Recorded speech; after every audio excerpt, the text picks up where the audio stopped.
Number 9, the EDA grant resolution. I have something I would like to read into the record, if you will bear with me.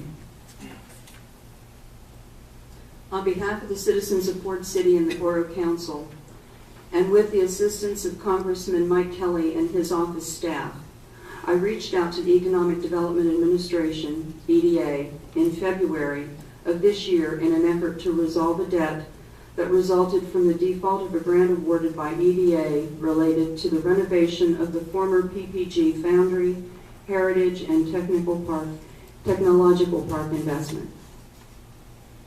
For the benefit of anyone in this room who is unclear or unfamiliar with the history of the EDA grant matter, in September 2000, EDA awarded the Borough $581,000 in grant funds to support the renovation of the former PPG Foundry building, which the Borough owned, into a multi-tenant facility for lease to industrial, warehouse, distribution, and office businesses.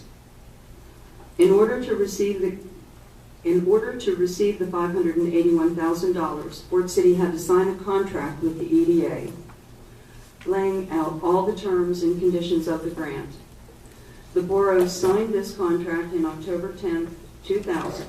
One of the conditions in the contract was that the Borough could not sell or transfer title to the property for 15 years without the written consent of EDA, so the Borough was prohibited from selling or transferring title in the property until October 2015. Over the next 2 years, the project moved forward in accordance with the contract and proposed renovations took place. In October 2002, the Borough sought a mortgage on the property to buy equipment for one of the tenants. The EDA agreed to allow the Borough to obtain the mortgage if the Borough would agree to not sell or transfer title to the property until October 7, 2017. The Borough agreed. Despite agreeing not to sell property until October 7, 2017, in December 2008, Borough Council voted to allow the property to be foreclosed. The property then sold at public sale on April 23, 2010.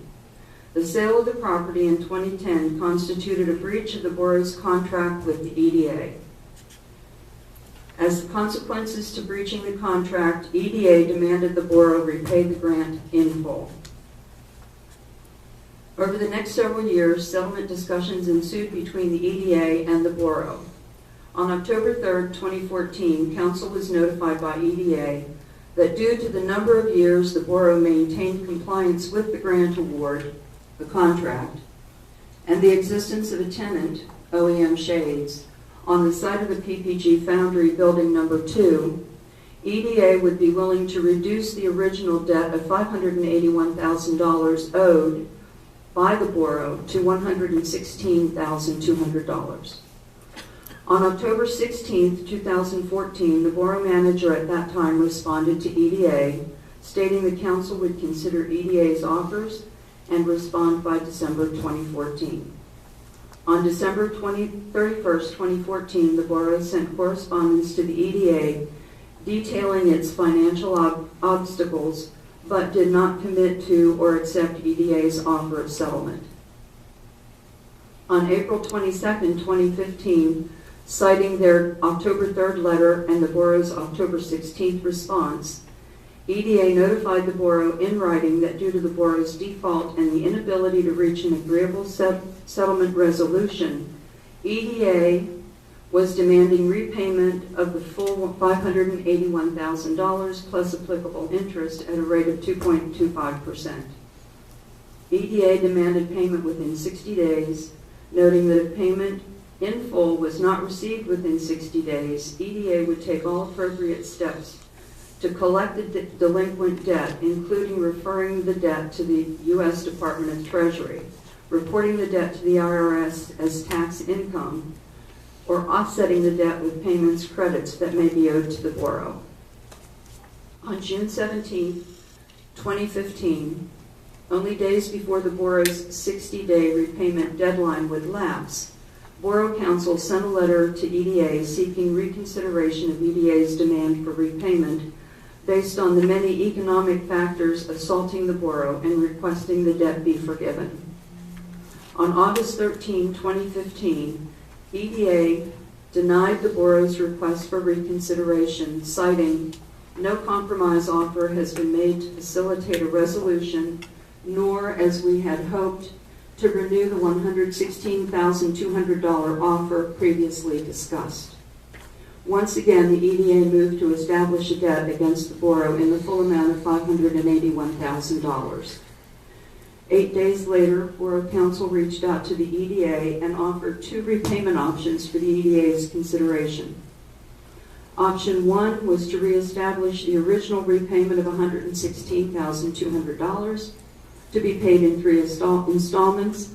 Option 2 was to pay the full amount of $581,000 in monthly installments of $1,000 until the debt was satisfied.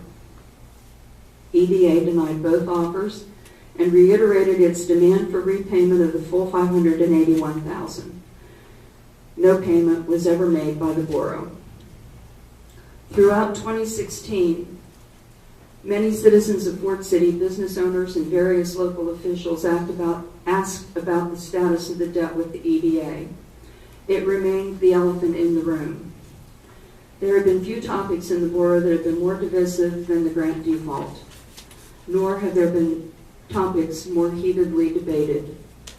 Current council heard the taxpayers' concerns but were constrained to answer due to advice from special legal counsel hired by previous borough council that the borough should sit idly by and wait for the statute of limitations to expire. For many of us on council now, this advice went against what we knew in our hearts was best for Fort City and our future.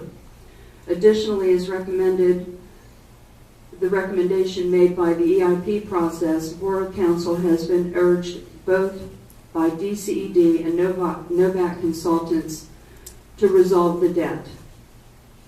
In February 2017, after months of discussion, I sent a letter to EDA requesting a reconsideration of Fort City's default on the grant.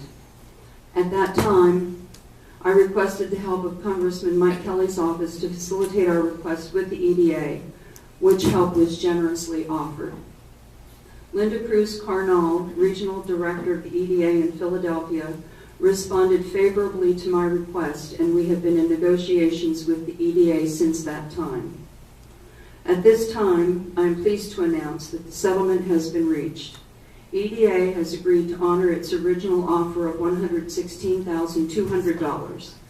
Upon payment of the $116,200, EDA will deem the borough's debt fully compensated and will release the borough from any and all obligations under the contract.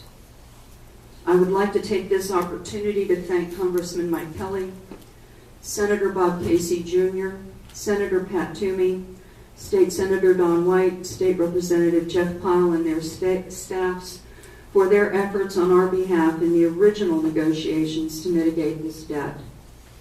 Each of these gentlemen and their staffs worked diligently on this issue in order to ease the damage to our borough, and they all deserve to be recognized and thanked for their efforts on our behalf. I would also like to thank the council members for their continued support and encouragement to see this endeavor through to a satisfactory conclusion for the borough. Thank you all. Finally, and most importantly, I would like to thank the residents and taxpayers of Fort City for your faith in this council and your patience and support while we worked out the details. Regardless which side of the field you take on this matter, it is my sincere desire that we can all agree to put this issue behind us and work together for a brighter future for Fort City. Now that a settlement has been reached, in an effort to ensure complete transparency, copies of the correspondence I cited earlier related to this matter will be made available at the borough office to anyone who would like to read the text at no cost.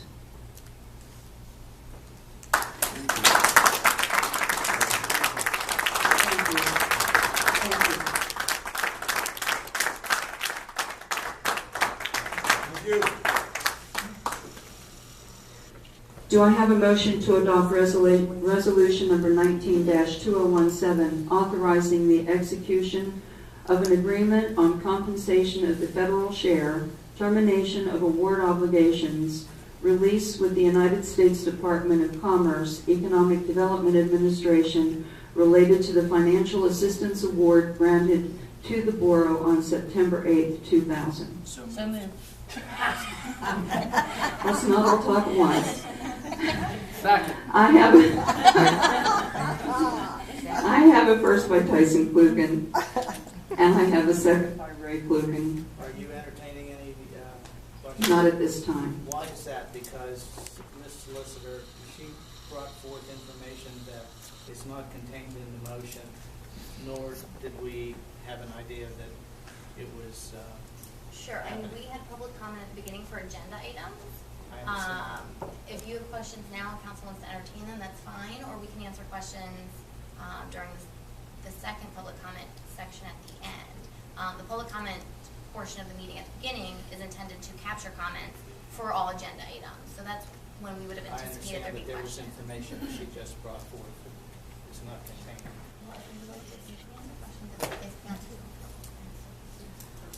I will entertain one question, Jerry. Oh, just one. Just one. one. Just one. Oh my gosh.